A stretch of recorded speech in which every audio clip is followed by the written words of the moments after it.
rise and shine. Coffee's brewing, feeling fine. News is out and on the air. Shizzy whiz nuts wild, but we don't care. Morning whiz and coffee. Talk the news, he's a tease. Laugh it off, we're on the go. Shizzy whiz nuts, start the show. Let's go. Get it, yeah. Oh yeah. Headlines spinning in the breeze. Stupid jokes, he's such a tease. Sip the Java with a smile. Pants are off, but stay a while. Morning whiz and coffee. Talk the news, he's a tease. Laugh it off, we're on the go. Shizzy whiz, let's start the show. Let's go. Get it, yeah. Oh yeah. Headlines spinning in the breeze. Stupid jokes, he's such a tease. Sip the Java, wear a smile. Pants are off, but stay a while. Morning whiz and coffee. Talk the news, he's a tease. Laugh it off, we're on the go. Shizzy whiz, let's start the show. Let's go. Get it, yeah. Oh yeah. Serious is overrated. Every day we're caffeinated. Talk the town, but in a jest. Morning whiz is always best.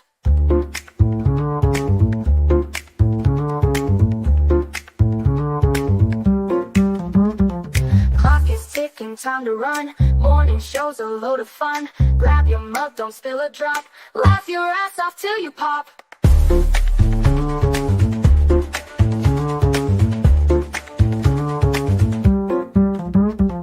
Clock is ticking, time to run. Morning show's a load of fun. Grab your mug, don't spill a drop. Laugh your ass off till you pop.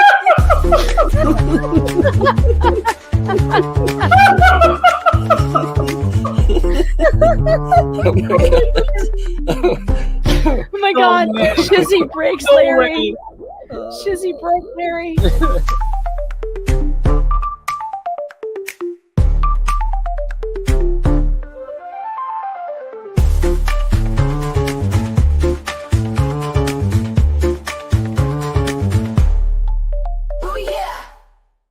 Good morning, everybody. What a beautiful day we have here. Oh, the sun is not even up. It's cold as hell.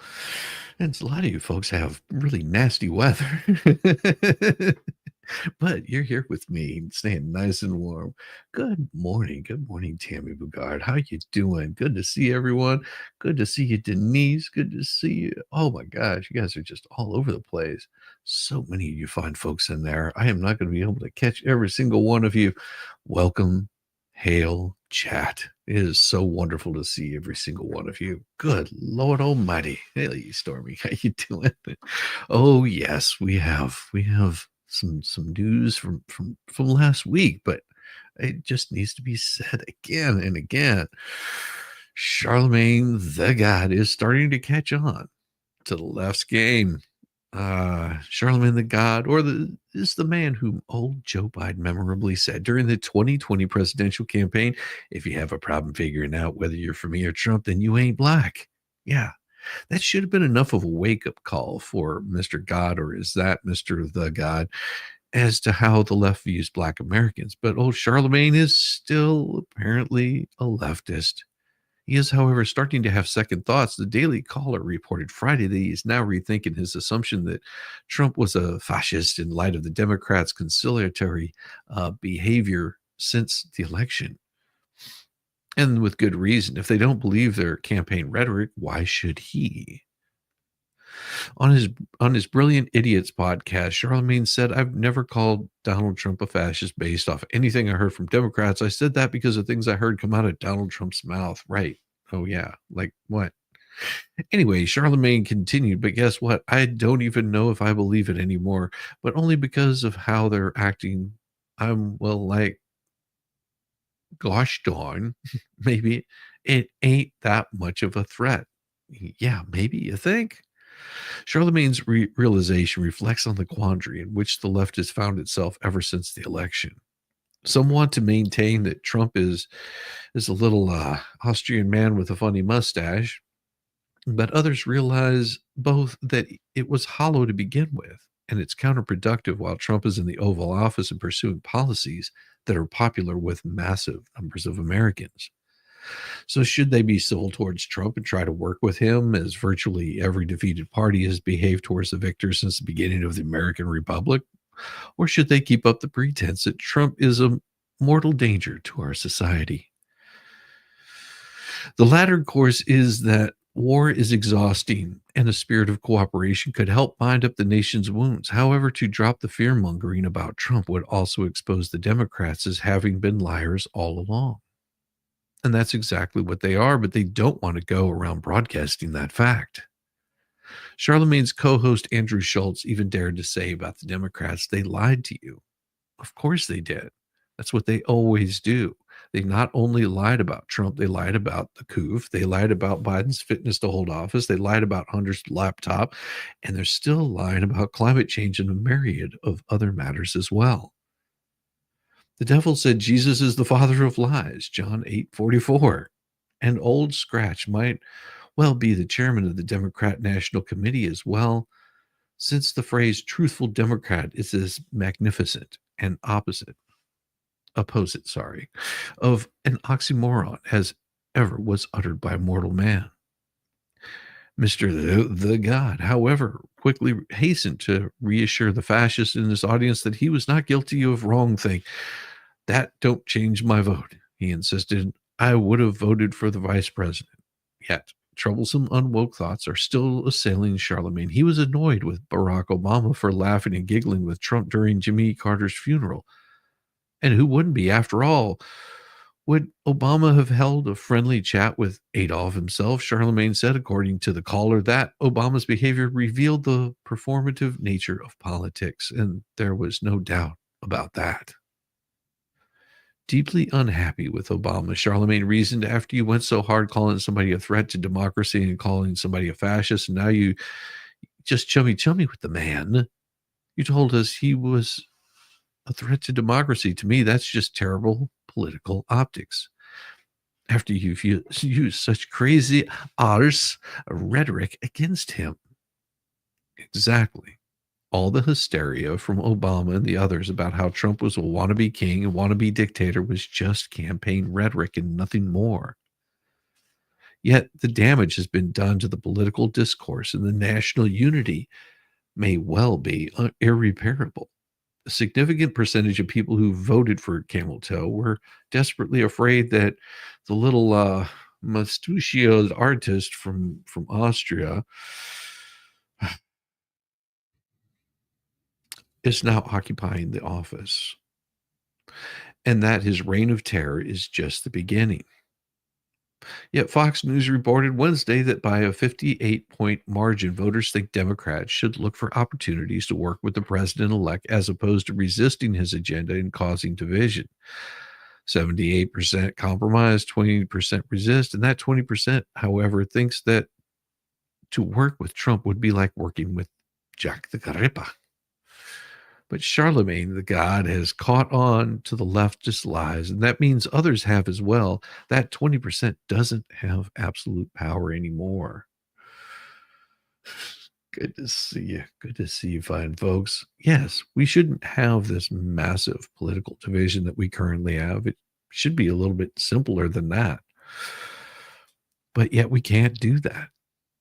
We have this division where people have been reaching across the aisle the whole time, and they've been called fascist, racist, haters, just every single thing that could possibly come out of somebody's mouth.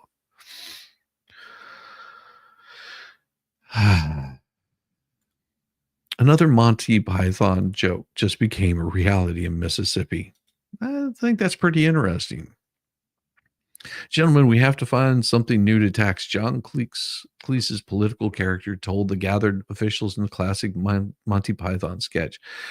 An official played by Terry Jones piped up, "If I might put my head on the chopping block so you can kick it around a bit, sir.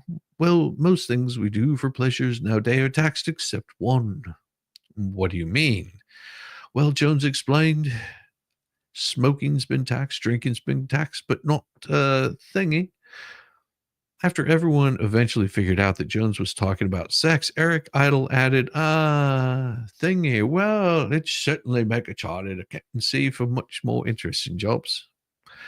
Enter stage left, Mississippi State Senator Brad Blackman, whose bill would impose a fine on the next best thing to thingy, that kind of thing that involves just one person. Blackman will have us paying off the national debt if just the fines collected from the student body at local Northwest Rankin High School.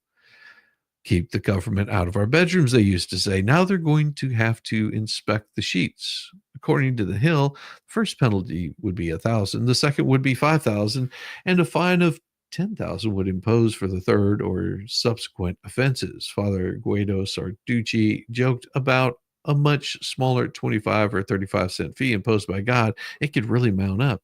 Called the Contraception Begins at Erection Act, Blackman's bill would, among other things I'll get to momentarily, make it unlawful for men to do the one-handed butter churn without the intent to fertilize an embryo. He thinks he means fertilize an egg, but never mind, because I suspect Blackman's bill is going nowhere as fast as the solo act that he'd find.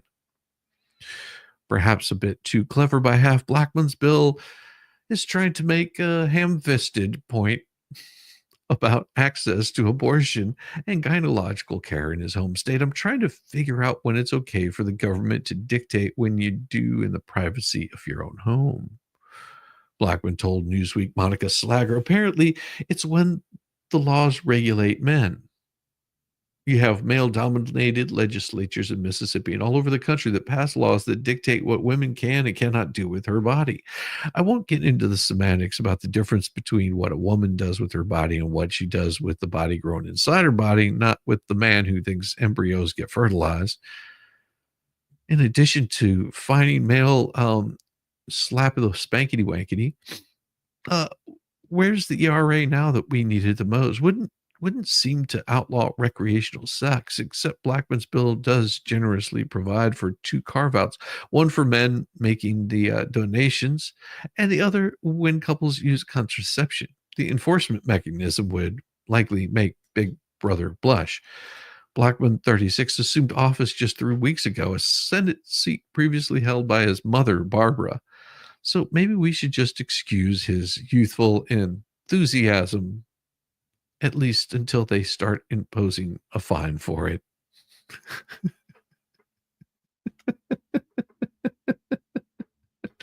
Oh, dang, I wish I lived here. I need a good realtor here. Well, that would be good.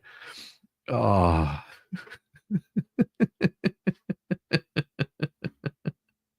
Oh, they want to tax the spanking. That's so wrong. That is so wrong. We do have this one also. The take your butt to work day. Federal employees chafe at I should say chafe. I can't remember if it's chafe or chaff. Returning to the office. Okay. Welcome everyone to our seminar on federal entitlement. If we could all just get our coffee, grab a coffee. It's very important this time of morning. Grab a fruit cup, find a seat. We'll exchange pronouns, confess our privilege, and recite the land acknowledgement. My name is Lincoln Bean, and I'm the facilitator, and my pronouns are drop dead. Before we get started, does everyone feel safe? Is anyone triggered? Yes, you in the back. Do you feel unsafe and triggered? Nobody cares, Moonbeam. If you just want to get out of here in time, shut up and eat your ethically sourced bran muffin. To help out our seminar into perspective, I'd like to begin with 3 examples from my own lived experience. This is not mine. This is the writer, which would be Lincoln Brown. Lincoln Brown's pretty awesome if you haven't checked his stuff out. Back when Lincoln was in radio, he was asked if he would like to apply for the public affairs position at the National Forest. While he's a conservative and a capitalist, he loved national forests and parks and think they're worth preserving, and he has always felt a little somber when he sees a new high-end house going up on a mountainside. I hate to see the wildlands tore up for McMansions. Thought that he has always been perplexed by why a temporary oil and gas rig on public lands means the end of the world, but a gigantic multi-million-dollar permanent home does not. I guess you have to live in Aspen to understand that kind of logic, but I digress. I jumped at the chance. I had experience writing news articles and conducting interviews. Moreover, I knew the community and by extension, the audience. I was also passionate about forests. So I put together my resume and writing examples and was ready to apply. Then I was told that the job had been given to one of the manager's friends who had zero experience in media or public affairs. Okay, there were other fish in the sea. I decided to apply for a job at another forest in a different part of the country. The job was listed on Tuesday, closed at 9 o'clock on Wednesday morning. Only hand delivered applications were accepted. Right, totally above board. However, let me put the cherry on top of that for all of you. If you're old enough, you may remember when the government shut down under Obama. Oh, you might also remember when the government shut down under Gingrich if you're as old as I am. You also may remember that that was when federal employees put up barriers along the road so people driving by would not be able to see Mount Rushmore. But it gets classier. One Sunday at church, a woman who worked for the U.S. Fish and Wildlife Service stormed up to me with a press release in her hand. She was furious that she had been given time off, even though she would receive back pay. She wanted everyone in town to know how she put out she and all the other federal workers were. Of course, at the time, Obama's DOI was gutting the oil and gas industry. People were losing jobs, running out of food, and facing forced closure with zero guarantees that they would ever find work again.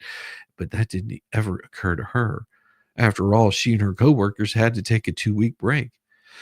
I mention these stories to you to show examples of how the hubris that is all too often become hallmark of the federal government and its employment.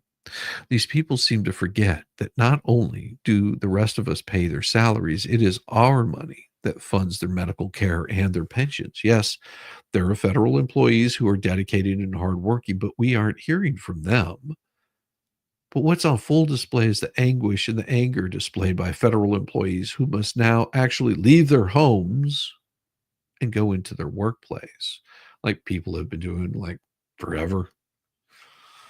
Washington Times noted, nothing is liking that, said Kira Toland, a budget analyst at the Department of Labor who has worked in the federal government for over 3 decades. Ms. Toland said federal employees, particularly those in data driven jobs like hers, have a proven track record of getting things done remotely. We showed that we could do it, she said.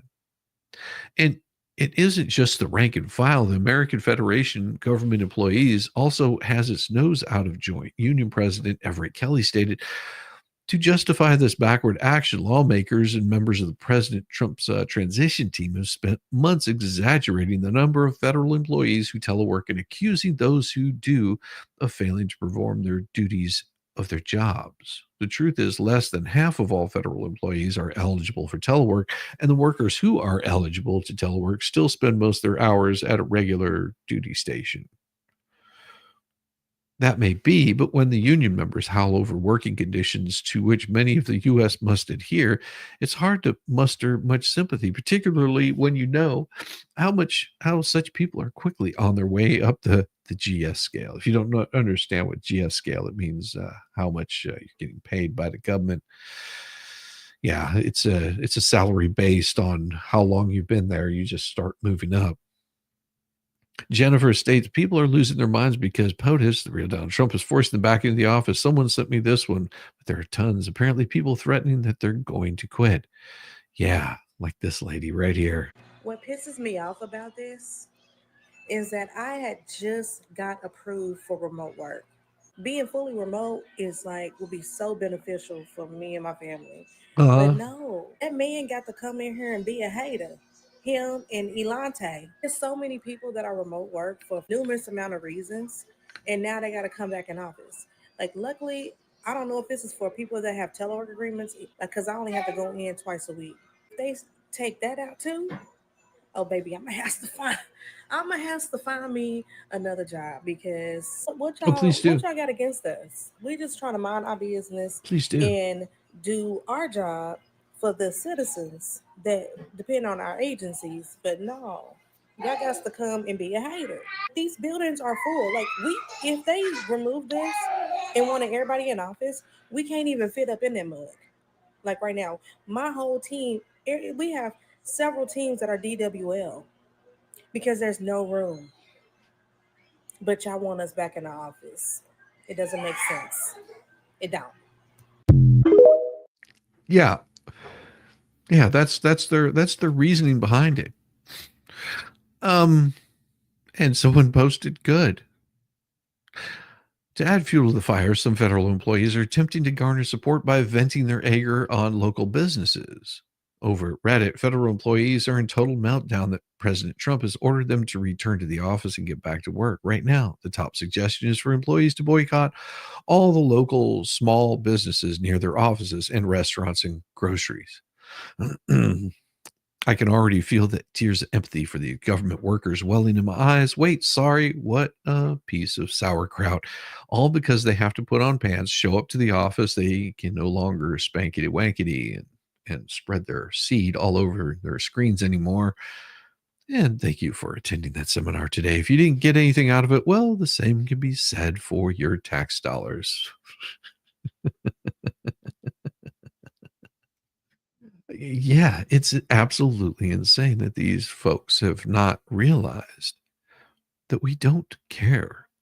They're supposed to be getting back to work. They're supposed to be sitting in there doing work, and yet they haven't. It's become very apparent. It's become very apparent that they don't care about you. Let me show you this really quick, just so you guys can maybe gather a little bit of understanding really quick. I used to be a federal employee, and I'm going to tell you why I don't feel bad for federal employees being forced to come back into the workplace. Mm-mm. I worked for the Army Corps of Engineers for almost a year, and the abuses that I saw by government employees was astounding and shocking. I worked as a realty specialist, and that is someone who manages government-owned lands. So when farmers and ranchers lease land to graze cattle, we would manage that.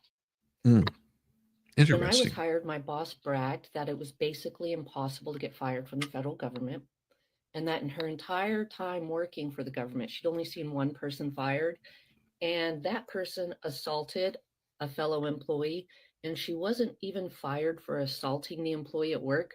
She was fired for lying about it because they caught it on camera. Oh, When I that worked for sounds the typical. government, we were allowed to work 50% in the office and 50% from home for the most part. In some cases, if you'd worked there, like I think over 10 years or something, you could actually work from home 3 days a week and work from the office 2 days a week. Yep. I use the word work very loosely. One employee spent his time remote working, running his own farm. Mm-hmm. That's not Another uncommon. employee bragged about drunk driving and going out to lunch with her friends for margaritas when she was supposed to be remote working. Yep. No one would log into their computers, and you can see it because they're not on Teams, and no one ever checked. Ever. There's something called the 80-20 rule where 80% of the work in government is done by 20% of the people. That's and right, this Nancy. is very, very true. People who get a job in the government a lot of times find out that it's very difficult to fire them, and they take advantage of this. One employee would come into the office, his start time would be 6:30, and he knew nobody would be there. And when I came in at 7:30 and I was the next person to come in, he was snoring at his desk every single morning. Another employee would take the government truck on an almost daily basis so that he could go out to lunch and then go and take a nap in his favorite park under a shady tree That's in the nice. government truck. One of the That's very what you first want. things I did when I started working for the Corps, I spent 3 months cleaning up their real estate files room, which was a disaster. Yep. The government is using an antiquated system that was developed sometime in the 90s and using regulations that haven't been updated since the 90s to manage our dams and our government lands. Yep. Imagine that. Our government is filled with the most incompetent and Yes, most it is. lazy people, and an occasional hard worker.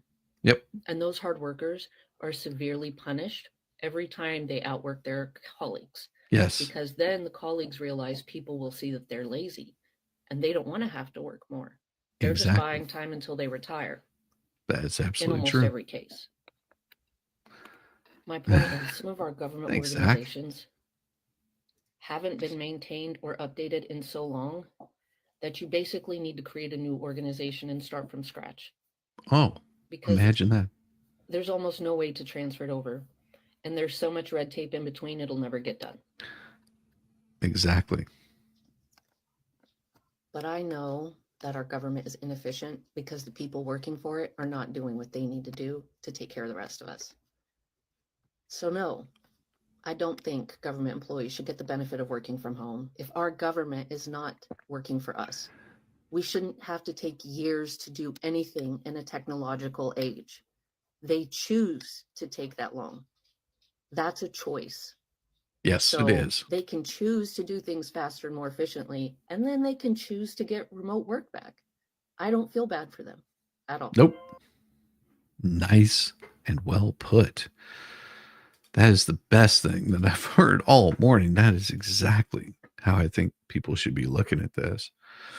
That's exactly how people should be looking at this. Is if you want your government working for you, then they need to absolutely be doing the work for you and not just running roughshod over your business. But of course, we still have amongst us the addicted, the petty, and the hysterical left. Donald Trump won the 2024 election in part because the left's hysterical style of attacking Trump no longer worked. And after a decade of its unhinged furor, it proved worthless in winning public support, and for two simple reasons. One, after years of Russia collusion hoaxes, the laptop disinformation farce, the warped lies about the suckers and the fine people on both sides, the shrill left became predictable. So the bored public began tuning them out, switching channels, hitting the mute button, and pulling the plug. Like the delirious effects of inflation that eventually render a currency worthless. Nonstop hectoring, hysterics, pontification, and distortion finally made all such criticisms of Trump almost as valueless as the 1930s German marks. Second, the wearied public never heard reasoned counter arguments from the likes of Rachel Maddow. Instead, on spec, she kept mouthing, "The walls are closing in on Trump." Former President Joe Biden did not explain why his open border was a better idea than Trump's closed one. He preferred mumbling about semi-fascist and ultra MAGA, and some of the words were incomprehensible. The Never-Trumpers did not critique the Trump deficits. Instead, they hammered away that Trump was, the little German man with the funny mustache, or Mussolini or Putin, or just a dangerous dictator or autocrat.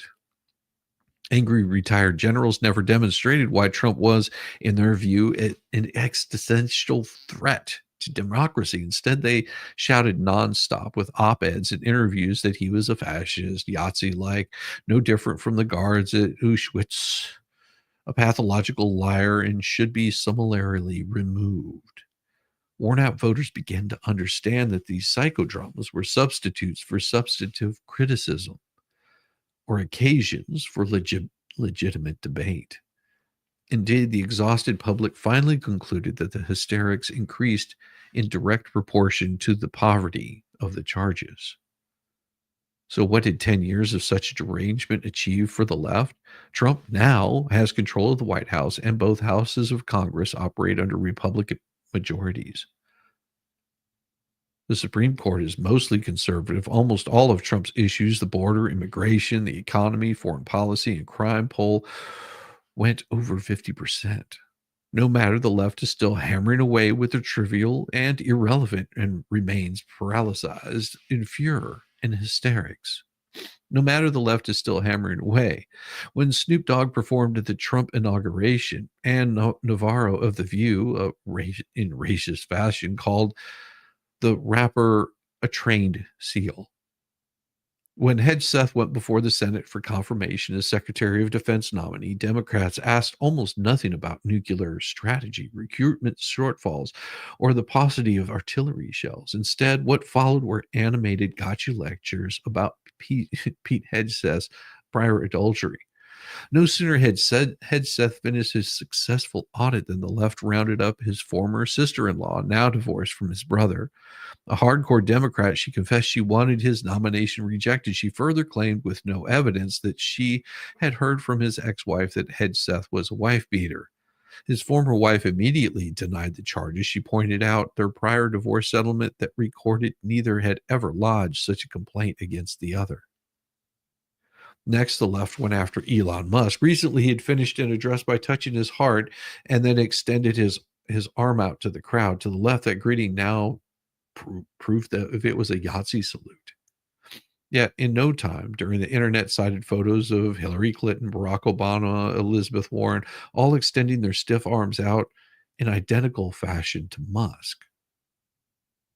We were told by critics that Trump was not technically present because he did not place his left hand on the Bible as he swore his presidential oath.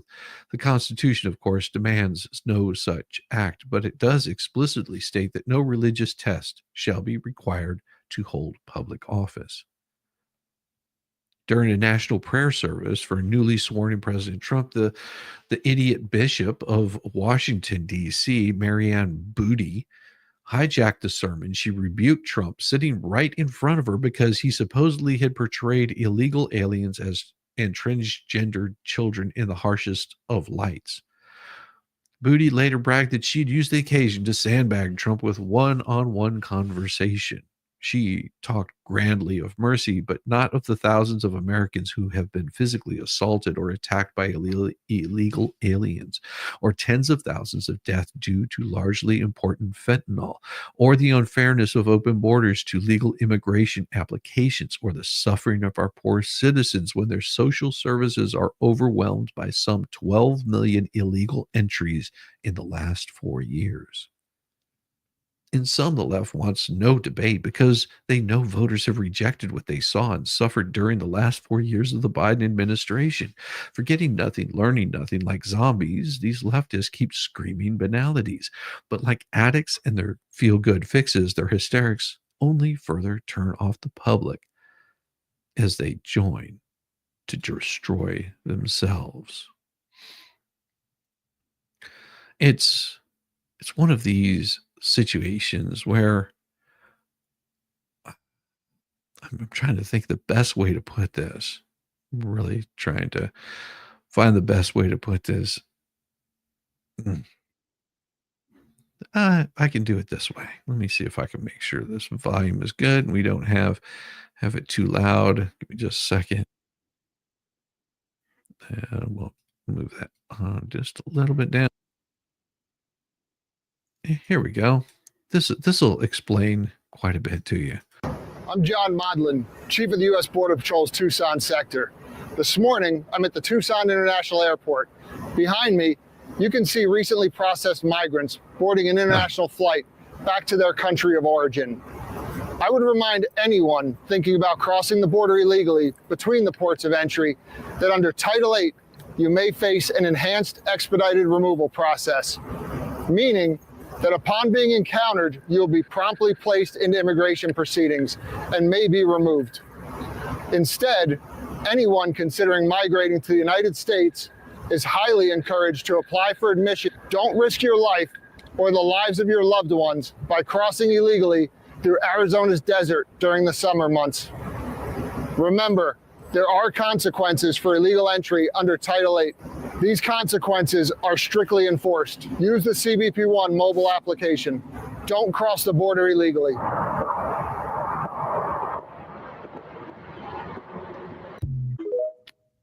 Oh yeah, that happened. You got a job, got out of a job by pretending that you didn't know what debt and credit vouchers were. They wanted to pay me only $5 an hour, and part of the job included using your point of view to transfer money from next to next. That's crazy. That's absolutely crazy. But not as crazy as this. You're going to love this. Not our problem. Haitian leader says Trump's policies will be catastrophic for his nation. This is from Amy Curtis. Oh, she's got a pinup picture. That's awesome. Remember when the left really got mad at Donald Trump for calling nations like Haiti shitholes? Media and celebrities said Haiti was a great nation if you ignore the fact that planes got shot at while landing at the airport, the cannibalism, and the poverty. Now the president of Haiti's Transitional Presidential Council says Trump's policies are going to damage his country. The one the left told you and I that was just great and totally not a disaster. From the president of Haiti's Transitional Presidential Council said the Trump administration's decisions to freeze aid programs, deport migrants, and black refugees will be catastrophic for Haiti.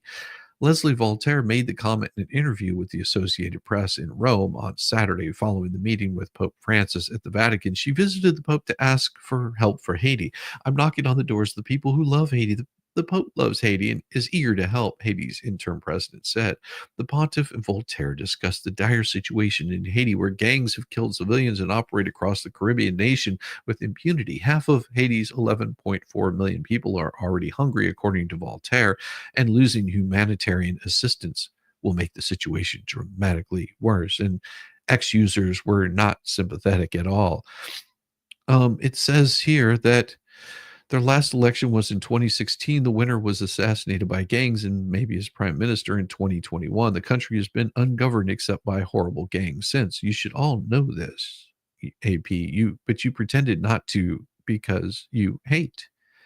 Foreign mercenaries, mostly from Colombia, are alleged to be responsible for this. More memes. Of course, the AP knows this. They chose not to report it. And Hedilvius Priscus says returning all of Haitian illegals who are a benefit to this country, according to Democrats, is going to be catastrophic for Haiti somehow. I'm beginning to think that maybe they're not as much of a benefit as the Democrats told us. They're a benefit to us. Why? They should benefit Haiti too. No, more catastrophic than what Haiti's leadership has produced. I doubt it. Nice gold chair. Yeah, in case you hadn't seen, he's sitting in a gold chair. Yeah. And then, of course, Shooting News Weekly, given the unrelenting catastrophic history of his country, how will anyone be able to tell if anything Trump does results in a catastrophe more than the most notorious shithole in the Western Hemisphere? We will still be able to tell. Catastrophic because Haiti is a failed country. Not really my problem. Another person says, not our problem. Trump's policies are going to ruin the Haitian utopia that existed until he took office. This person nailed it. If plans to help Americans are catastrophic to your country, then I don't know what to tell you. Good luck, and good luck indeed. The favorite part of this person's story is how the AP mixes tut-tut-tutting about Trump's referring to Haiti as a shithole country with descriptions of how there's complete civil collapse in Haiti. I'm honestly surprised that the author didn't get whiplash from so many narrative reversals. And it really is spectacular how they're going after him. How about being more like the Dominican Republic? They are on the same freaking island. Even the DR doesn't want to have anything to do with Haiti. This dude loved the fact that he could just keep exporting his country's problems to the U.S. Yeah, that was the response. People weren't having any of their garbage. I mean, it's no different than this next story I'm going to tell you. JD schooling Margaret Brennan on the reality of inflation. Have you noticed that after 4 years of insisting the economy is in great shape and Joe Biden was bringing inflation down, suddenly everyone on the left is now admitting prices are ridiculously high and blaming Trump for it? Well, CBS's Margaret Brennan interviewed JD Vance this week, and she pushed the same narrative. Well, that was last week. Brennan seemed to believe that she was cornering Vance with a classic gotcha question, but the vice president turned the tables by clearly articulating a conservative approach to economic improvement. Brennan initiated the dialogue by stating, "You campaigned on lowering prices for consumers. We've seen all of those executive orders. Which one lowers the prices?" The implications that the new administration had not made concrete progress was blatant, yet Vance responded with convictions. He said, well, first of all, we've done a lot. There have been a number of executive orders that have caused already jobs to start coming back to our country, which is a core part of lowering prices. He emphasized that the key to reducing prices lies in more capital investment, more job creation in our economy, which he argued would ultimately empower consumers to afford what they need. So, as like a moron, she says, so grocery prices aren't going to come down. To this, Vance assured her, no, Margaret, prices are going to come down, but it's going to take a little bit of time, you moron. Which that was mine added in there. Vance continued, the president has been president for all of 5 days.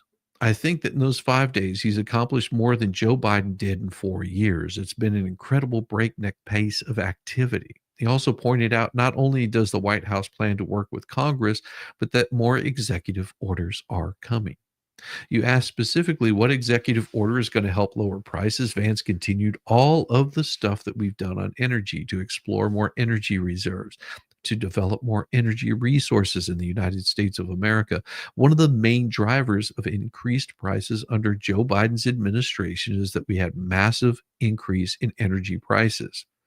Donald Trump has already taken multiple executive actions that are going to lower that energy prices. And I do believe that means consumers are going to see lower prices at the pump and at the grocery store. But it's going to take a little bit of time. 5 days is not nearly enough time. Brennan attempted to pivot the conversation back to specific consumer goods, bringing up the price of eggs, but Vance skillfully redirected the discussion to the underlying issues. He exclaimed, well, but Margaret, how does bacon get to the grocery store? It comes on trucks that are fueled by diesel fuel. If the diesel is way too expensive, the bacon is going to become even more expensive. This exchange showed Vance's ability to connect the dots for viewers, illustrating how lowering energy costs directly impacts consumers' grocery bills. So if we lower energy prices, we're going to see lower prices for consumers. We said this multiple times over here. He concluded, reinforcing the administration's commitment to tackling the root causes of inflation. I still can't get over the fact that the same people who insisted that everything was just fine with our economy and accused the public of being ignorant for not realizing it now are suddenly acknowledging high prices or trying to blame Trump for not doing anything or enough about it. And credit goes to J.D. Vance for schooling Brennan on exactly how things work. This is hilarious. I got to show you. Got to show it to you because we have this cool little video. It doesn't even go along with this at all whatsoever. It's something completely different. Let me see if I can find it here for you. Yeah, here we go. This is not by me. This is by somebody else. What do you mean? All of them? We gotta let them all go? Man, who's gonna pick all my cotton and who's gonna pick all my food? He's gonna get all of them? He's gonna round them all up. That's great. Who's gonna wash my car, mow my yard, take care of my kids, pick all my food? Fucking Trumpers.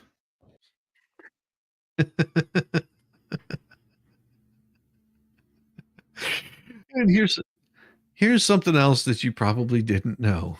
Did you know that if you climb up an apple tree, there is a 0% chance that you find a 22 cubic foot counter depth side-by-side refrigerator with touchscreen family hub in stainless steel? That is because a 22 cubic foot counter depth side-by-side refrigerator with touchscreen family hub in stainless steel does not grow on apple trees.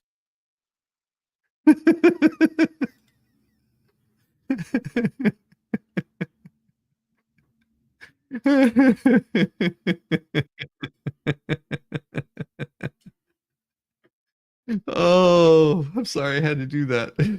Wait, what kind of apple is that? That was an apple. Yes, it was not a Granny Smith, just so you know. But this will show you how stupid some people can be. Eggs in my district are $9.19. Or as one resident said, it's $10 to buy eggs, Rashida. I want you to think about this because the federal minimum wage is $7.25 right now. So grocery prices we know are out of control and our government is failing to lower costs for working families. This is why my residents don't call it the minimum wage. They call it the starvation wage. And I think that minimum wage should be done away with, completely abolished. Absolutely gone. I worked for minimum wage when it was under $3 an hour. No joke. Back in the 80s, under $3 an hour. Now, the national minimum wage, I think, was $3.50 or something like that. But the state I lived in was under $3 an hour. I had a place to live. I had food.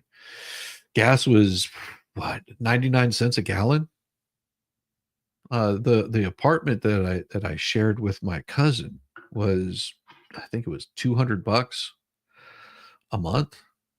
And that included all the electricity, gas, water, all that stuff was included in that. It was a tiny little place. It was a 2-bedroom apartment, and we worked different shifts. He worked a night shift, I worked day shift, and I think we saw each other maybe once or twice a day as we were passing by each other on the way out the door. $200. That was $100 per person. The rest of it was used in getting gas, get back and forth to work. And I was absolutely amazed when I got a raise to $3.50 an hour. I mean, that was big money all of a sudden. And then I went to go work in pipeline construction. Just as a welder's helper, I started out at $7.50 an hour. That was almost twice of what I was making currently. And within a year, I was pulling in well over $100,000 a year. Within a year. Yeah. So whenever you're complaining about your gas prices, your food prices, minimum wage, your eggs being expensive, the reason why your eggs are so expensive is because they've got this avian bird flu that's going around, and they've started destroying eggs and chickens and chicken farms. That's why your prices are so high on this. So if you're trying to ship eggs from a place that isn't ravaged by it, it's going to cost a lot to get those eggs to you. State of Georgia, the Department of Agriculture, the agricultural secretary, or whatever the hell their title is, it was just last week.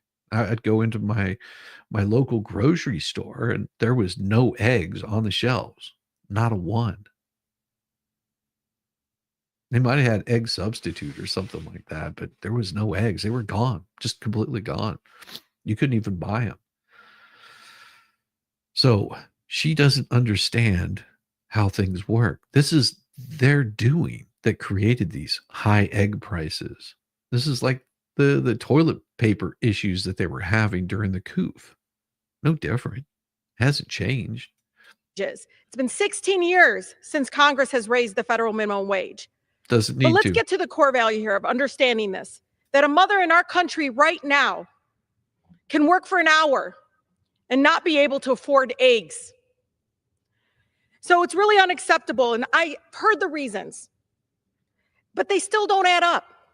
It's unacceptable that billionaires and corporations are consolidating their power and price gouging the American people, our families. This crisis should be our focus. I understand that there's many dynamics, right, that they keep putting forward. But why aren't we doing anything about it?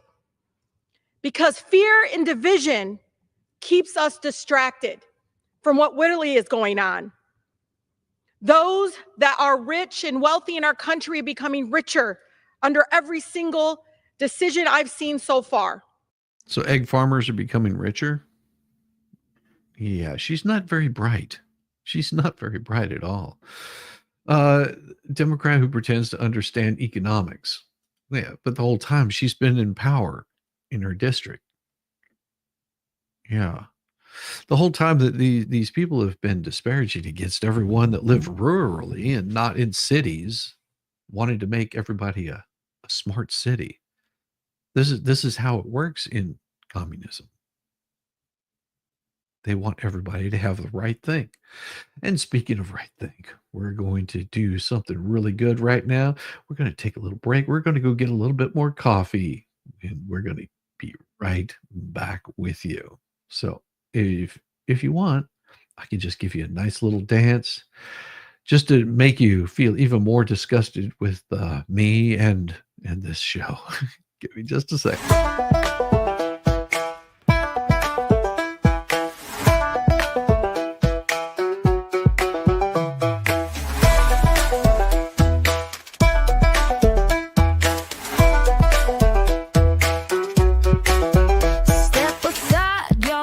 Time to shine. I'm feeling the groove with these hips of mine. Hands in the air like spaghetti gone rogue. My knees are jelly and my hips just broke. Shaking it, breaking it, what a blast. Wobble it, wiggle it, shake that ass. Do a jig or a jog, wiggle it to the side, or break that hip bone by moving your ass. Step up or stand aside. My shoulders pop like a rusty hinge. My fingers point like they're on a binge. Twirl like a tornado, then drop real low. It's not planned, it's a shit sideshow. I've got the rhythm of a clock that's broke. My dance floor moves are a big effing joke. Shaking it, breaking it, what a blast. Wobble it, wiggle it, shake that ass. Do a jig or a jog, wiggle it to the side, or break that hip bone by moving your ass. Step up or stand aside.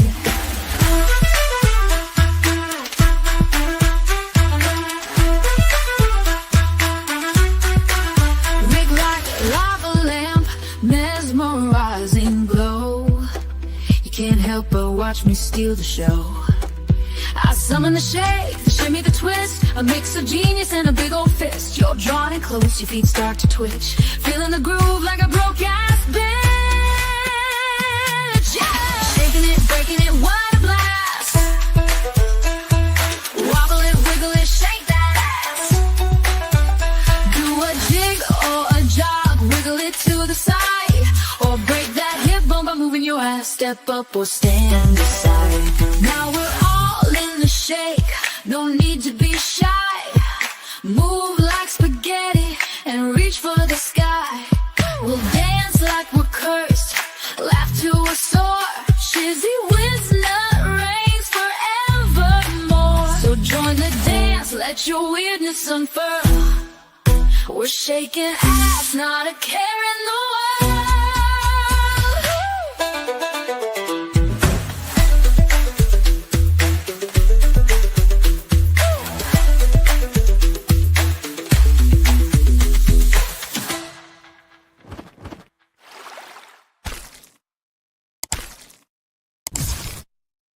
Oh, I love it. I love it. It's just that's always nice to go and get a cup of coffee to that if you can handle it.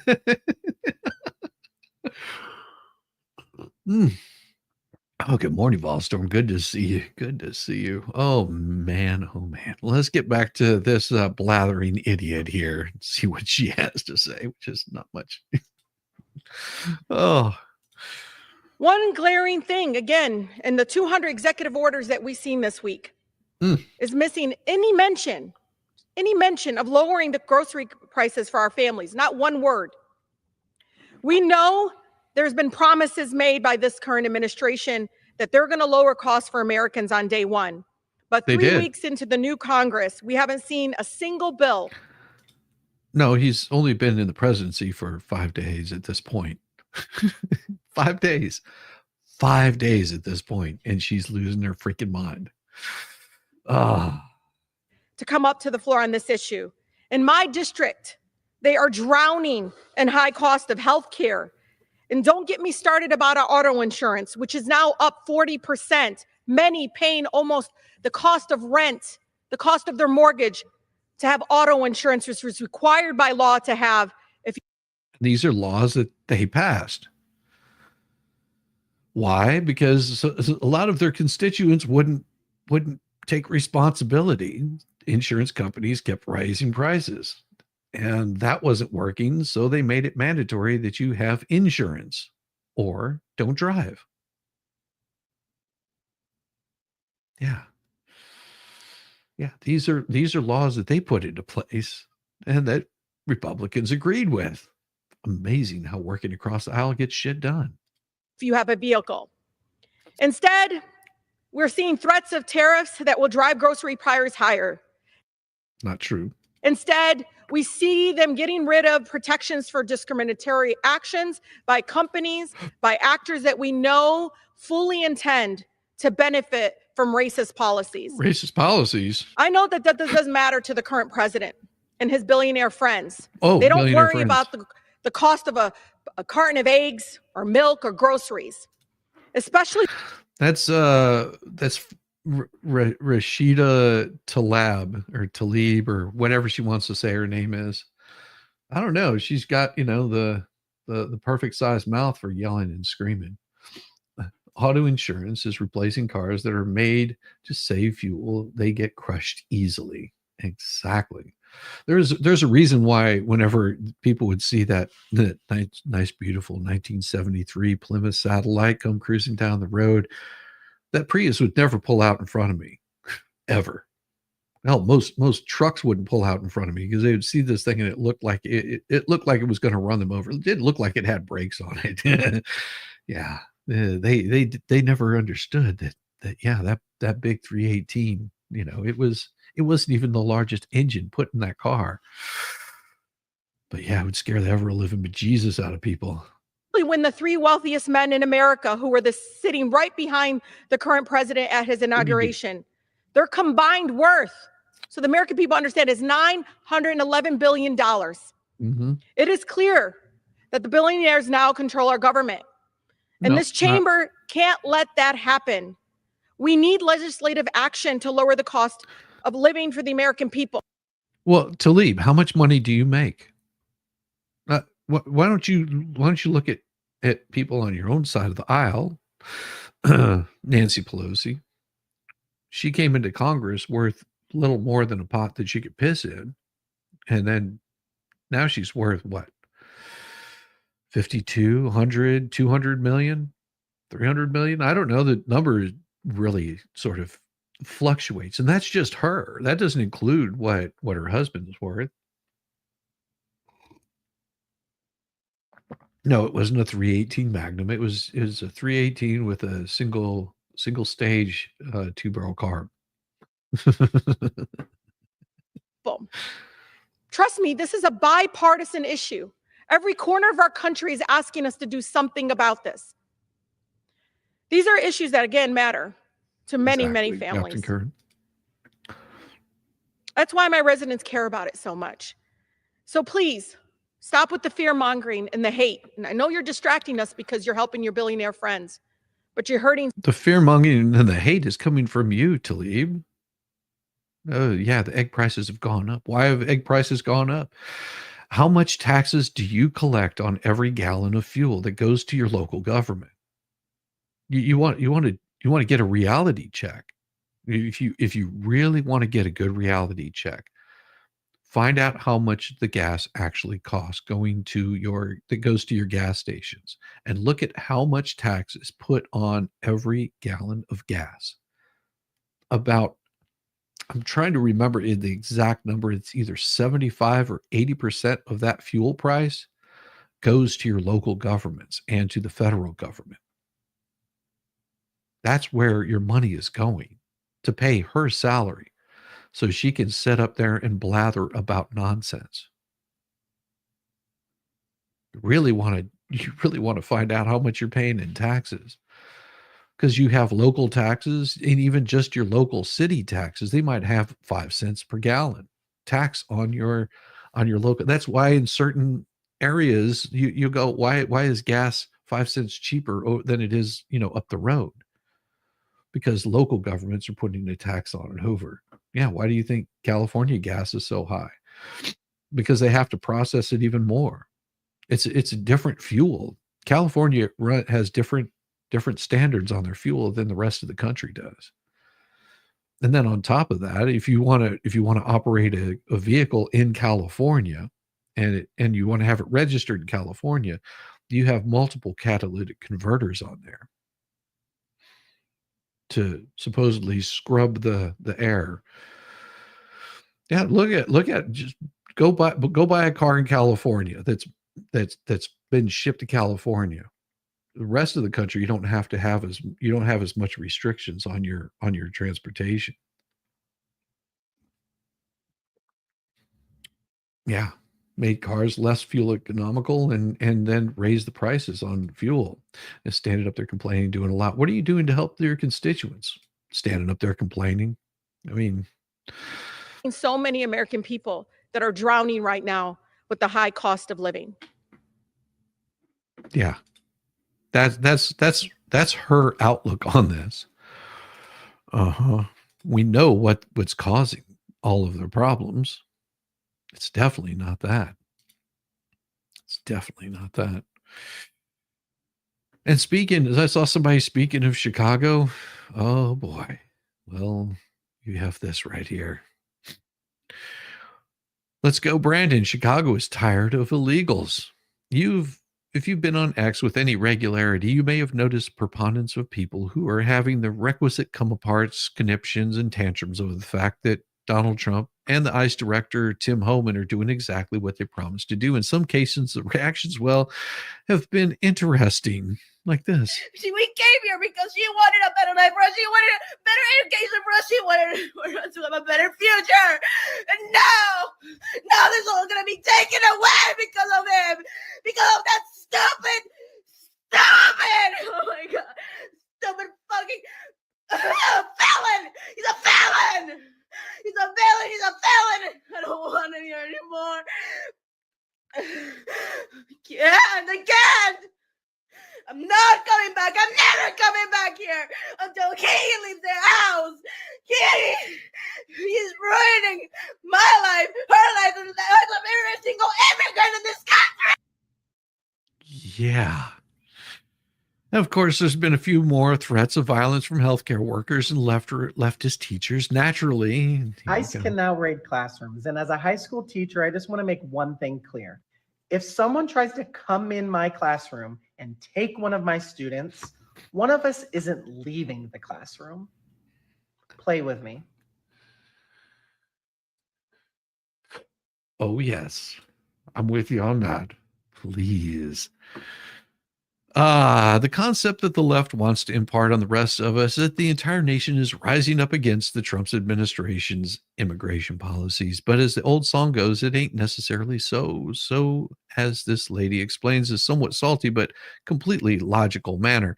So it would appear that the opponents of illegal immigration are not old, rich white men stopping off at the clubhouse between the 9th and 10th holes. After all, residents of Chicago recently handed Mayor Brandon Johnson his head over his intransigence of keeping the Windy City a sanctuary. You all sit up there and said you will not allow Trump to come in here and get these illegals. Yeah, you can smile. We're in $1 billion deficit. And you spent half of our money, half of that on illegals. You campaign and double down that you would not raise property taxes. I won't raise your property taxes. You wanted to raise our taxes $300 million. They shut it down. Now we back here for $150 million. Okay. See, this is what we asking now. Since you want to crash out, some of y'all said y'all willing to go to jail for it. Trump, Tom Homan, make an example out this right here first. Please come here first. Don't spend our tax dollars to go, Michael Rodriguez, you said to take Trump to court to protect these illegals. That's cool because we about to make all of y'all aldermen famous. Y'all think this has gonna ride? I think not. Flip Chicago red. We not playing. This was going to happen to you. You got Cash Patel and Pam Bundy that you're going to have to deal with sooner than later. Then it's going to be an audit. Next, it's going to be an investigation. Then it's going to be an indictment. Conviction. That's what's going to happen to you. Mr. Brandon Johnson, I'm up here. I am speaking right now, so I would love your undivided attention, please. I'll wait. So this just proves to you the lack of leadership that you show in this city. You can't even give me straight eye contact. Oh. Now, I'm going to let you know now. Goodness, the people of Chicago, we're done with you. It is insane how Wonderful. we have been voting Democrat Hope for you're over doing well, brother. 60 plus years, and we've never seen a change from people like you, Lori Lightfoot, Robbie Manuel. It is insane. Chicago was 37% red. In 2020, it was only 15%. So we're waking up. So you can pretend that this isn't happening, but I know for a fact that you will not have that seat the next election. You so strong about protecting those aliens, but you won't do nothing for the U.S. citizens. I got a great way how we can what we can do with this budget. First, let's start with cutting off illegals, getting free everything. Free housing, free schooling, free food. Yeah, let's start with that. That'll save us a lot of money. What, 600 million? Let's start there. Then let's start with your salary. You are going down in history as the worst mayor in America. Let's start with cutting yours. You making too much money. Let's start there. You Democrats, and you remember you told us to defund the police? Remember, you ran on that. Remember, you was to defund the police? Let's start with that. Let's defund the police detail that you have. Oh. And let's put the police back in our neighborhood because we're not for defunding the police. Won't you just practice what you preach? Remove all the details. We saw you coming in today. You had all the police presence. Yeah. So let's take some of that away. Yep. And that right there tells you exactly how people are feeling about it. Even with the Denver mayor, Mike Johnston, reversing course on that city's sanctuary status, Chicago's Johnson remains resolute. Fox News noted that Johnson said he found it unconscionable that Trump would create not just division, but fear within our public schools, and that he is standing by the local law. ABC 7 in Chicago reported that Johnson, in a conjunction with Governor J.B. Pritzker, has launched a Know Your Rights campaign to thwart deportation efforts. And so the cries of the people continue to fall on deaf, arrogant, and agenda-driven ears. Chicago residents, P. Ray Easley, a Chicagoan who hosts the show Black Excellence Hour, told Fox, "We understand that we are in the middle of an invasion. Every single person who came across that border with an invoice on their back for the Chicago taxpayer, nobody else gets to be shielded from federal crimes, and neither do they. We need everybody to go back where they belong so we can reallocate our tax funds to the citizens of the city." The Daily Caller reported that Alderman Raymond Lopez said he caught heat from the far left wing of Chicago's Democrats for proposing a change to welcoming city ordinance. The amendment would have permitted cooperation with ICE when it came to illegal aliens who are members of the city's gang database, have outstanding criminal warrants, have a pending felony charge, or have been convicted of a felony. Lori Lightfoot previously nixed the provision during her term as mayor.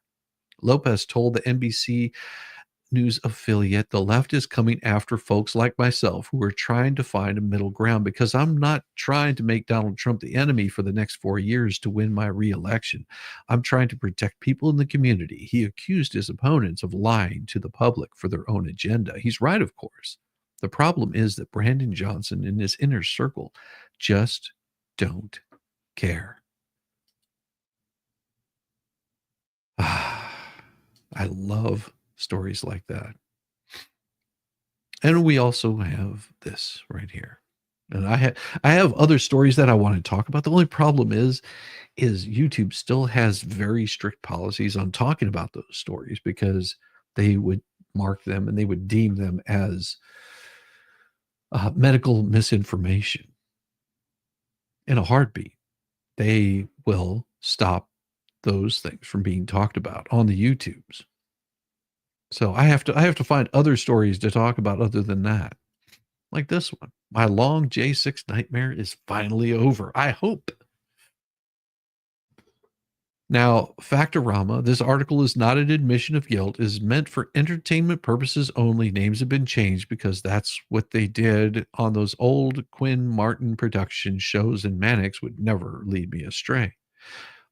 If I were to write a fiction book about January 6, 2021, and I urge you to consider this a fiction, it might look like this. On May 21st, on May 2021, my fiance and I were driving to a comedy gig when I allegedly got a phone call from a Manhattan area code. The number wasn't saved in my phone, and I typically don't answer calls I don't recognize, but I thought it might be a comedy club booker in Manhattan calling me for a gig. I said hello and heard the following. Is this Kevin Downey Jr.? It allegedly was. This is Special Agent Barra of the FBI. I want to discuss the events of January 6th with you. We know you were there, and we know you were not violent. You're not in any trouble. We just want to talk to you about what you may have seen. Can you tell me where you are so we can have a talk? Just as I thought I might vomit, I got a text from my neighbor saying, dude, effing FBI is here asking people about you.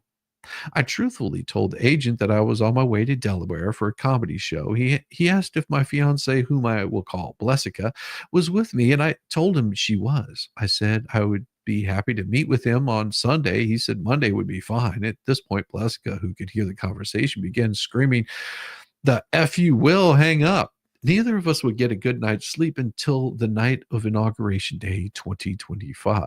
At Factorama, I remembered a conversation with a retired Detroit cop I've known for decades who told me, when the cops say you're not in any trouble, we just want to talk to you, you're in trouble and clam up. He is correct. As a good little Catholic boy who's never been in legal trouble, I didn't know a lawyer I could call. Another cop friend of mine recommended one, but he lived in a town 3 hours away. And another fact, FBI knew by August of 2021 that there was very little to suggest that the mostly peaceful protest of January 6th was an organized insurrection, but continue hunting J6ers anyway. The lawyer called back, and I told him I had nothing to say and that he should contact him in the future, and I heard nothing more until in June of 2022, when he went to an airport to catch a flight for a gig in Indianapolis. The self-check-in kiosk wouldn't give me a boarding pass. It flashed a message directing me to speak with an agent. The woman I spoke to jumped on her computer and was informed that she would have to make a phone call to check me in. That lasted roughly 20 minutes, during which she said aloud several times, "I have never seen anything like this," when her face turned ghostly pale and she squeaked, "Wait here, sir," and then briskly walked away, looking terrified. That's when two muscly TSA bomb squad members showed up. They pulled me aside and emptied my bags. A gunpowder swab inside my groovy vintage Wall Street briefcase came back positive. My dad used this case to store his firearm occasionally. Then more cops showed up.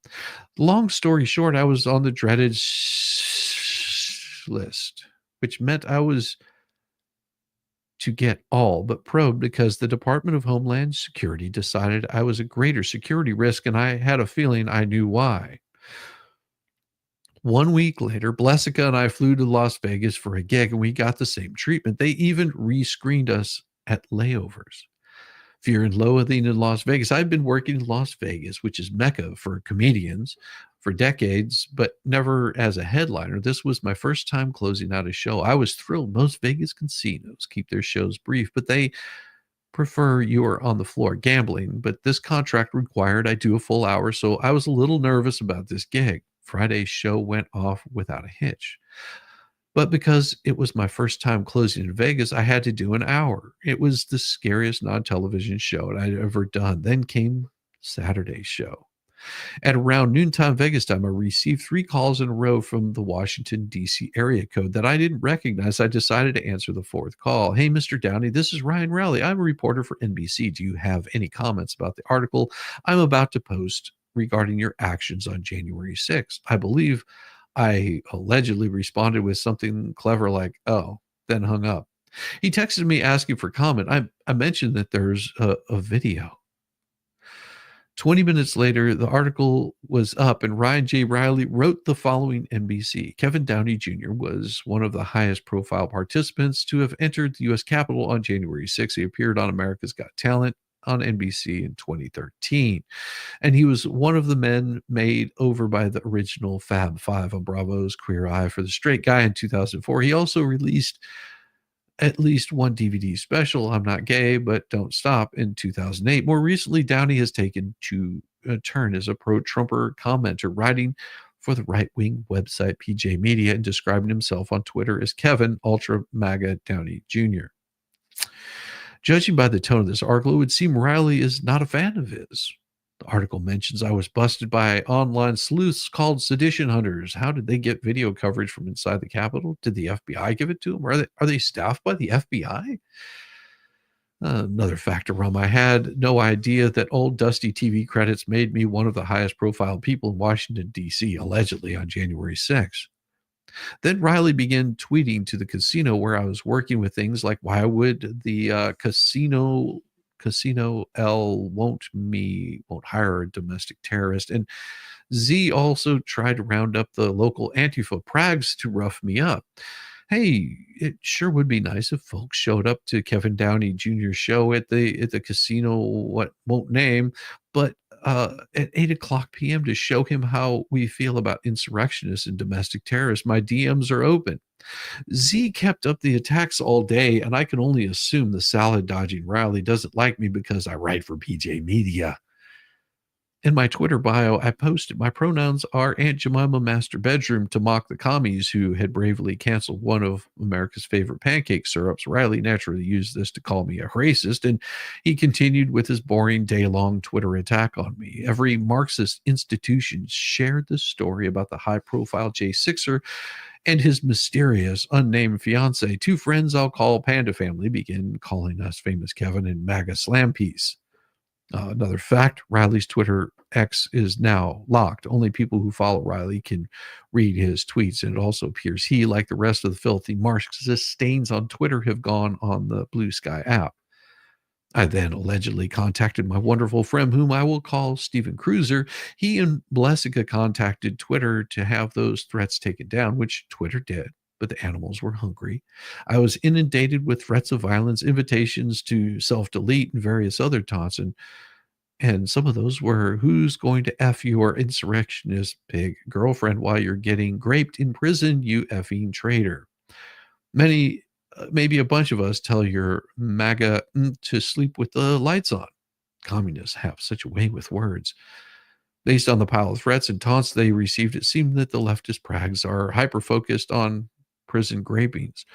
So on Saturday night, I had to do an hour-long show in Vegas with the potential of having to scrap with Antifa before, during, or after the show. Good times, as Tug would say, good times indeed. I have no personal defense weapons with me in Vegas, and as I had a hunch I was going to need to get the searching and the probe treatment again, which they did. And Factorama, he says, if you want to attack him, please do it in the Midwest. That's all he will say. It appears that no one cared about Riley's day-long Twitter fit, or Antifa can't afford a $30 ticket to a comedy show. We finished the gig in Blessica, and he went to hide at Project Veritas party down the block. The next day, they went to the airport, terrified that the FBI would be waiting there to put one of the highest profile participants to ever enter the U.S. Capitol on January 6th and his unidentified fiancee in leg irons and drag us to the gulag. And days after getting home, after not sleeping more than 3 hours per day, I allegedly received a phone call from Long Island area code. I let it go to voicemail and received a message that said something like, hello, Mr. Downey, this is NYPD officer blank. I'm working with the FBI's Domestic Terrorism Task Force, and I'd like to speak with you about an NBC article that you may have seen by now, and please call me. Factorama when you hear things like, "This is FBI Special Agent Becerra," or "I am calling from the Domestic Terrorism Task Force." Things briefly go blank. You can hear someone speaking, but the words are foreign. You can see an example of this in Breaking Bad when Walter finally learns that he has cancer. At this point, he gutted an old 401k to help cough up the 60K that Valeska and I would need for our two new attorneys. My new lawyer called the NYPD officer working with the FBI and offered to deliver us whenever they wanted, believing this would negate the need for an early morning raid. All this was happening. The news was full of stories regarding the FBI kicking in the doors of J6ers in the early morning. I typically stayed up until 7 a.m. waiting for the knock. I would drive around my neighborhood late at night looking for cars full of FBI agents surveilling us. Once the sun was up, I could catch a little sleep. Now, the Operation Mockingbird media skillfully whipped up dunces around the nation to hate and harangue everyone associated with January 6th. Peaceful J6ers like Matthew Perna were being persecuted by dumbass morons in their neighborhoods. His life from that point turned into a nightmare. Perna was indicted by a grand jury in February in 2021 on 4 counts, including obstruction of official proceeding and trespassing misdemeanors, despite his nonviolent participation in the events of that day. He did not assault anyone, carry a weapon, or vandalize property. Biden's Justice Department and local news media nonetheless made his life pure hell. Whenever his hometown paper, the Sharon Herald, published an article on its social media account about Perna, the majority of replies were horrible and brutal. His aunt, Jerry Perna, told me on the phone Sunday, after more than a year of legal and public torture, Perna saw no way out. On Friday night, Matthew Perna deleted himself in his garage. He wasn't the only J6er to self-delete. The FBI went after everyone who waved a flag in Washington, D.C. That day, 2 friends who were there on January 6th but didn't go near the Capitol were called or visited by the FBI. A 56-year-old woman who taught piano got 30 days in federal prison. An 81-year-old veteran who was dragged through the process and given home detention and probation. MAGA meemaws were rounded up and prosecuted at the same time Antifa was allowed to skate after incurring over $2 billion worth of damages around the nation. Comedy clubs started canceling my bookings. Low IQ quislings I had been friends with for decades suddenly decided I was a domestic terrorist and told me to F all the way off on social media. Strangers threatened to come to my comedy shows to deal with scumbag traitors like me. No fewer than 2 comedians I was friends with reported me to the FBI. People created fake Facebook profiles to harass and threaten me and threatened to grape my unnamed fiance. Most of my family didn't take issues with all of this. Some found it a great way to make lighthearted fun of me, but one formerly close member who didn't care that I had allegedly entered the Capitol decided I was to be exiled on Main Street once the article came out. A stranger in a bar I frequented came up to me once I was wearing a MAGA hat and blurted out, "Hey, did you go to the Capitol?" I assumed that he was a Fed and walked away. I never saw him again in that bar. By 2023, the outrage began to wane. Thinking people began to realize that the nation was never threatened by middle-aged people armed with Trump flags and arrhythmias.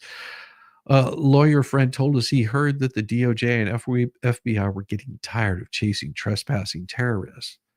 Heroic FBI agents such as SWAT member Steve Friend asked why he was taken off child trafficking cases to raid the homes of trespassers and summarily lost his job.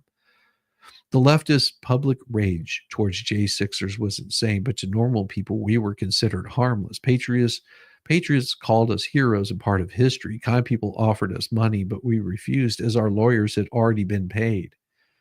In August of 2023, my lawyer called me to tell me that our case had been given to a federal prosecutor and to buy a suit for court if I didn't have one. My lawyer told the feds that we would surrender when the FBI wanted us. Luckily, somehow that day never came. So what allegedly happened? Allegedly, my unidentified fiance and I were investigated but never charged for peacefully and patriotically walking to the Capitol after Trump's January 6th speech. We were allegedly near the back of the crowd and some of the last to arrive at the Capitol. At one point, we were walking towards the Capitol. We allegedly found ourselves walking past a parking lot that did not have a fence around it, and I found that odd. A woman and her 15-year-old daughter who had come from a different direction told people they are letting us in. We just have to remain peaceful, as they were excitedly showing selfies they had taken inside. The energy would have been patriotic and fun. As we are allegedly standing peacefully outside the Capitol and not very close to it, I recall thinking, wow, there must be 400,000 people here and no violence. We are way better than those animals at Antifa, I thought, allegedly. I could see a mere 7 people who looked like police standing at the Capitol. Protesters spoke with one of them. Then the 7 cops I could see walked away, and the protester waved the crowd forward. They're letting us in, someone yelled. One can assume the crowd pressed forth to the Capitol, finding ourselves at what might assume was the side of the Capitol or the back. I have no idea. I'm told allegedly joined a line of people walking into the Capitol through a single open door. There may have been a police line about 20 feet down the hall, but not near a single door. If they didn't want us here, why not move the line up to the door? That mother-daughter team was correct. We were free to enter, allegedly, if we remained peaceful. There were allegedly hundreds of people milling about peacefully inside. If one wanted to press further into the Capitol, there was no way to do that. The police line was blocking any advancement. I allegedly saw a guy wearing no shirt arguing with the cops. Why would this guy take off his shirt in Washington, D.C. in January, I thought. And if you want to read more of this story, because I'm only about halfway through it, you can find it on PJ Media. It's crazy, isn't it? And it is getting that time that I'm going to have to shut this bad boy down. I know that it's getting close to me having to shut it down, take a shower, get to work, have a nice, glorious day. Tonight, I should be on with Tug. We're going to be talking about some pretty interesting people, and I look forward to seeing everybody there tonight. It should be fun. It'll be 8:00 Eastern if you're wanting to swing by and see what we're talking about. And it's going to be good. We got some interesting stories for you. It is going to be diabolical. Yes, that cup of coffee sure looks good. Yes, it does. I'm going to go get myself some more coffee. I want to thank everybody for coming by this morning and showing the support. Give me just a second.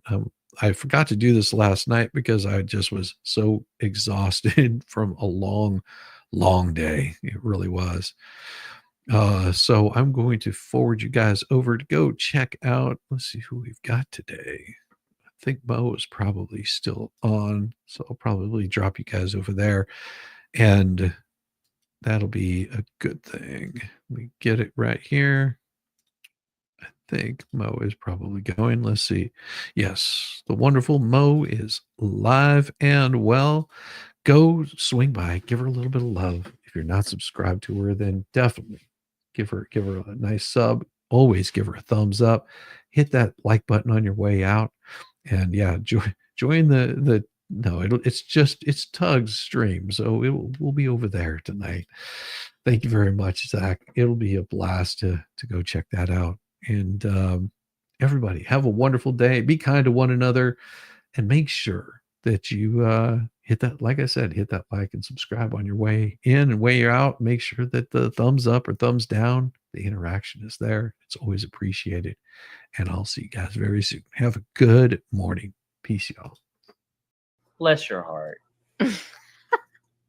I thought I was the only mentally challenged one here.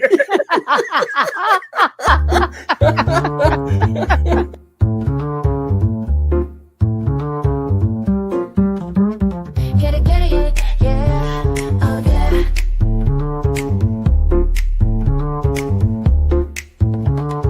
Early morning, rise and shine. sunshine. Coffee's brewing, feeling fine. News is out and on the air. Shizzy Whiz nuts wild, but we don't care. Morning Whiz and Coffee. Talk the news, he's a tease. Laugh it off, we're on the go. Shizzy Whiz nuts, start the show. Let's go. Did it get a hit? Yeah, oh yeah. Headlines spinning in the breeze. Stupid jokes, he's such a tease. Sip the Java with a smile. Pants are off, but stay a while. Morning Whiz and Coffee. Talk the news, he's a tease. Laugh it off, we're on the go. Shizzy Whiz, let's start the show. Let's go. Did it get a hit? Yeah, oh yeah. Headlines spinning in the breeze. Stupid jokes, he's such a tease. Sip the Java, wear a smile. Pants are off, but stay a while. Morning Whiz and Coffee. Talk the news, he's a tease. Laugh it off, we're on the go. Shizzy Whiz, let's start the show. Let's go. Did it get a hit? Yeah, oh yeah. Serious is overrated. Every day we're caffeinated. Talk the town, but in a jest. Morning Whiz is always best.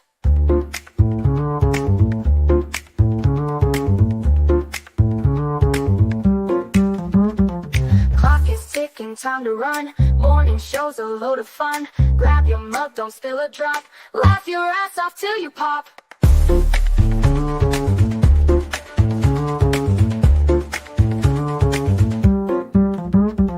Clock is ticking, time to run.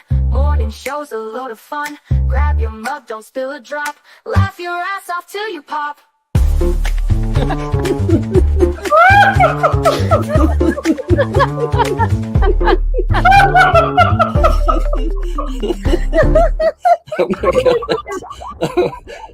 Oh my god, Shizzy breaks Larry.